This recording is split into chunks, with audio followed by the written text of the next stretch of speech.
Hi കൂട്ടുകാരെ, പുതിയൊരു cooking വീഡിയോയിലേക്ക് എല്ലാവർക്കും സ്വാഗതം. അപ്പോൾ അതായി കാണുന്നത് ചെറുപയർ പരിപ്പാണ്. നോർമലി നമ്മൾ പരിപ്പ് കറി വയ്ക്കുന്ന പരിപ്പാണ്. ചോറിൻ്റെ കൂടെയൊക്കെ കഴിക്കില്ലേ, സദ്യക്കൊക്കെ ആ ഒരു പരിപ്പാണ് കേട്ടോ. നമ്മളിന്ന് അതുകൊണ്ട് ഇതുപോലൊരു സ്വാദിഷ്ടമായ പായസമാണ് തയ്യാറാക്കാൻ പോകുന്നത്. അതെങ്ങനെയുണ്ടെന്ന് നോക്കാം. എല്ലാവർക്കും ഒരുപോലെ ഇഷ്ടമാകുന്ന പായസമാണ് കേട്ടോ. പായസം ഇഷ്ടപ്പെടുന്ന എല്ലാവർക്കും ഇഷ്ടമാകും കേട്ടോ. ഏകദേശം ഒരു കടലപ്പരിപ്പ് പായസം, അതിൻ്റെ ഒരു ടെക്സ്ചറൊക്കെ ഉള്ള ഒരു പായസം കൂടെയാണിത്. അപ്പോൾ ഇതിന് വേണ്ടിയിട്ട് ഓൾമോസ്റ്റ് 1/2 കിലോയോളം വരുന്ന പരിപ്പാണ് കേട്ടോ. ഇത് ഞാൻ വാങ്ങി കറിക്ക് ഉപയോഗിച്ചതിൻ്റെ ബാക്കിയാണ്. അപ്പോൾ പെട്ടെന്ന് ഒരു ഇത് തോന്നിയിട്ട് ഇങ്ങനെ ഒരു പായസം വയ്ക്കാമെന്ന് വിചാരിച്ചതാണ് കേട്ടോ. അത് നമ്മൾ ആദ്യം തന്നെ കുറച്ചൊന്ന് വറുത്തെടുക്കണം കേട്ടോ. കുറച്ചൊന്ന് കളർ മാറി വരുമ്പോഴത്തേക്കും ആ ഒരു ടെക്സ്ചർ മതിയാവും. എന്നിട്ട് അതിന് ശേഷം ഞാൻ ഇതൊന്ന് കഴുകി ചൗവരിയും കൂടെ കഴുകി കുക്കറിൽ ഒരുമിച്ച്, കുറച്ചുള്ളത് കൊണ്ടും എളുപ്പപ്പണിക്കുമായിട്ടാണ് കേട്ടോ ഇങ്ങനെ ഒരുമിച്ച് ചെയ്യുന്നത്. ഒരുപാടൊക്കെ ഉപയോഗിക്കുന്നവർക്കാണെങ്കിൽ സെപ്പറേറ്റ് ആയിട്ട് വേവിച്ചെടുക്കാം. ഇതിപ്പോൾ ഞാൻ ഒരുമിച്ച് പെട്ടെന്ന് വെന്ത് കിട്ടുമല്ലോ, അങ്ങനെ ചെയ്യുകയാണ്. അപ്പോൾ പൊങ്ങി കളയാതിരിക്കാൻ വേണ്ടിയിട്ട് ഒരു കുഞ്ഞ് പാത്രവും സ്പൂണും കൂടെ ഇട്ട് കൊടുക്കുന്നുണ്ട്. എന്നിട്ട് നല്ലപോലെ ഇങ്ങനെ വേവിച്ച് സ്പൂൺ വെച്ച് ഒന്ന് ഉടച്ച് മറ്റൊരു പാത്രത്തിലേക്ക് മാറ്റിയെടുത്തിട്ടുണ്ട്. അടുത്ത് ഇതിലേക്ക് വേണ്ടിയിട്ടുള്ള തേങ്ങാപ്പാലാണ്. ഇത് 1-ാം പാലും പിന്നെ 2-ാം പാലും തയ്യാറാക്കി എടുത്തിട്ടുണ്ട്. പിന്നെ ശർക്കരപ്പാനിയും കൂടെ റെഡിയാക്കിയിട്ടുണ്ട്. തേങ്ങാപ്പാലൊക്കെ വളരെ കുറച്ച് അളവിലാണ് എടുത്തിട്ടുള്ളത്. ഇത് തന്നെ ചിലപ്പോൾ കൂടിപ്പോകുമെന്നുള്ള ഡൗട്ടാണ്. കുറച്ച് പയർ മാത്രമേ എടുത്തിട്ടുള്ളൂ, അതുകൊണ്ടാണ്. പിന്നെ ചുവട് കട്ടിയുള്ള ഒരു പാത്രം എടുത്തിട്ടുണ്ട്. അതിലേക്ക് ആവശ്യത്തിന് നെയ്യ് ഒഴിച്ച് കൊടുക്കുക. എന്നിട്ട് നമ്മൾ ഈ വേവിച്ച് വെച്ചിരിക്കുന്ന പയറും ചവരിയും കൂടെ ഉണ്ടല്ലോ, അതൊന്ന് ഇതിലേക്ക് ഇട്ട് കൊടുത്ത് നല്ലപോലെ ഒന്ന് വഴറ്റി കൊടുക്കുക. ഇതൊന്ന് വഴണ്ട് വരണം കേട്ടോ. ഈ പച്ച മണമൊക്കെ നല്ലപോലെ മാറണം. അതുപോലെ നമ്മൾ ആദ്യം വറുത്തെടുക്കുന്നതും അതിന് വേണ്ടിയിട്ടാണ്. ഇല്ലെങ്കിൽ ഈ പരിപ്പിൻ്റെ ഒരു പച്ച കുത്തൽ നമുക്ക് ചിലപ്പോൾ പായസം കുടിക്കുന്ന സമയത്ത് തോന്നും. അതിന് വേണ്ടിയിട്ടാണ് നല്ലപോലെ വഴറ്റിയെടുക്കുക. അത് കഴിഞ്ഞിട്ട് ശർക്കര പാനി അരിച്ച് വെച്ചതാണ് കേട്ടോ. ശർക്കര ഉരുക്കി അരിച്ച് വെച്ചിട്ടുണ്ട്. നമ്മളിവിടെയൊക്കെ കിട്ടുന്ന ശർക്കര ഇപ്പോൾ അത്ര കളറില്ല കേട്ടോ. ഈ ഫസ്റ്റ് കാണുന്ന കളറ് പിന്നെ തേങ്ങാപ്പാലൊക്കെ ഒഴിച്ച് വരുന്ന സമയത്ത് പിന്നെ കിട്ടത്തില്ല.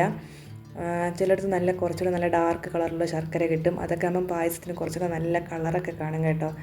അപ്പോൾ ശർക്കര പാനി കിടന്ന് നല്ല കുറുകി ഇങ്ങനെ വരണുണ്ടോ കേട്ടോ. ഇങ്ങനെ ഈ ഒരു ടെക്സ്ചർ വരണ്ട് ഇങ്ങനെ വരുമ്പോഴാണ് ആ പായസത്തിനൊക്കെ ഒരു ടേസ്റ്റ് അങ്ങനെ കിട്ടുന്നത് കേട്ടോ. നമ്മൾ ചടപടേന്ന് ഇപ്പോൾ തേങ്ങാപ്പാലൊക്കെ എടുത്ത് ഒഴിച്ച് കഴിഞ്ഞാൽ ആ ടേസ്റ്റൊക്കെ അങ്ങ് കംപ്ലീറ്റ്ലി അങ്ങ് പോവും. ഇതുപോലെ നെയ്യിൽ കിടന്ന് ഇങ്ങനെ ഇളക്കി കൊടുക്കണം കേട്ടോ. നല്ലപോലെ ഇളക്കി കൊടുക്കണം, ഇല്ലെങ്കിൽ അടി പിടിച്ച് പായസം അങ്ങ് ഇല്ലാണ്ടായി പോകും കേട്ടോ. അതുകൊണ്ട് നല്ലപോലെ ഇളക്കി കൊടുക്കണം. പിന്നെ നമ്മൾ ആദ്യം ഒഴിക്കുന്നത് 2-ാം പാലാണ്. അങ്ങനെ 2-ാം പാൽ ഒഴിച്ച് കൊടുക്കുന്നുണ്ട്. ഒഴിച്ച് കൊടുക്കുന്ന സമയത്ത് നല്ലപോലെ വെള്ളം കൂടിപ്പോയോ എന്നൊക്കെ ഒന്ന് തോന്നിപ്പോയി കേട്ടോ. പക്ഷേ അങ്ങനെയല്ല, ഇതൊന്ന് കുറുകി വരും. കുറച്ച് കഴിയുമ്പോഴത്തേക്ക് കുറുകി വരും.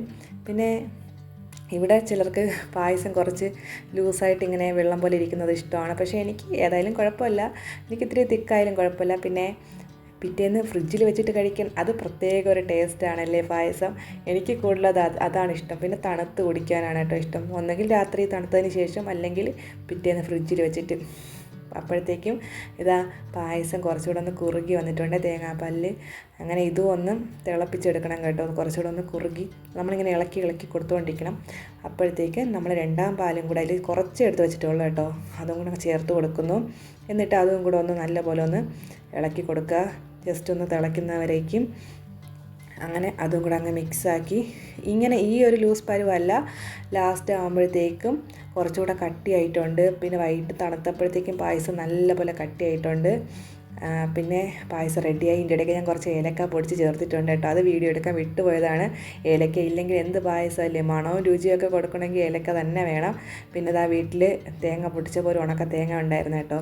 അത് ഇതുപോലെ ഞാൻ ഫ്രിഡ്ജിൽ സൂക്ഷിച്ച് വെച്ച് പായസത്തിന് ഇങ്ങനെ തേങ്ങ വറുത്തിടാൻ വേണ്ടിയിട്ട് എടുക്കും കേട്ടോ. തേങ്ങാക്കൊത്ത് അത് നല്ല ടേസ്റ്റാണ് ഇങ്ങനെ നെയ്യിൽ വറുത്തിടുമ്പം, ഉണക്ക തേങ്ങയൊക്കെ. അപ്പോൾ അതിന് വേണ്ടിയിട്ട് എടുത്ത് വെച്ചതാണ്. അങ്ങനെ അതും കൂടെ ഒന്ന് മൂപ്പിച്ച് വറുത്തിടുന്നുണ്ട്. അതിൻ്റെ കൂടെ തന്നെ ഞാൻ അണ്ടിപ്പരിപ്പും മുന്തിരിയും ഉണക്കമുന്തിരിയും കൂടെ ഇതിൻ്റെ ഒപ്പം തന്നെ ഇട്ട് കൊടുക്കുന്നുണ്ട് കേട്ടോ. കുറച്ച് കളർ മാറുമ്പോഴത്തേക്കും ഇട്ട് കൊടുത്തു കഴിഞ്ഞാൽ ഒരുമിച്ച് അതങ്ങ് ആക്കിയിടാം. എല്ലാം എളുപ്പപ്പണിയാണല്ലോ, സെപ്പറേറ്റ് ചെയ്യാം, നമുക്കെല്ലാം എളുപ്പപ്പണിയാണ് ഇഷ്ടം. അങ്ങനെ അതും കൂടെ അങ്ങനെ ആക്കി നമ്മുടെ പായസത്തിലേക്ക് ഇട്ട് കൊടുക്കണം കേട്ടോ. എന്നിട്ട് പായസം നല്ല തിളയൊക്കെ വന്ന് മാറ്റി വെച്ചിട്ടുണ്ടായിരുന്നു, അതിലേക്ക് അതും കൂടെ ഇട്ട് നമ്മളെ സ്വാദിഷ്ടമായ ചെറുപയർ പരിപ്പ് പായസം ഇവിടെ റെഡി ആയിട്ടുണ്ട്. അപ്പോൾ എല്ലാവർക്കും ഇഷ്ടമാവും എന്ന് പ്രതീക്ഷിക്കുന്നു. ഏകദേശം കടലപ്പരിപ്പ് പായസത്തിൻ്റെ വകയിലൊരു അനിയനായിട്ട് വരും കേട്ടോ ടേസ്റ്റിൻ്റെ കാര്യത്തിൽ. അപ്പോൾ വീട്ടിലെല്ലാവരും ചെയ്ത് നോക്കുക, കമൻറ്റ് ചെയ്യുക, സപ്പോർട്ട് ചെയ്യുക, ലൈക്ക് ചെയ്യുക, സബ്സ്ക്രൈബ് ചെയ്യുക.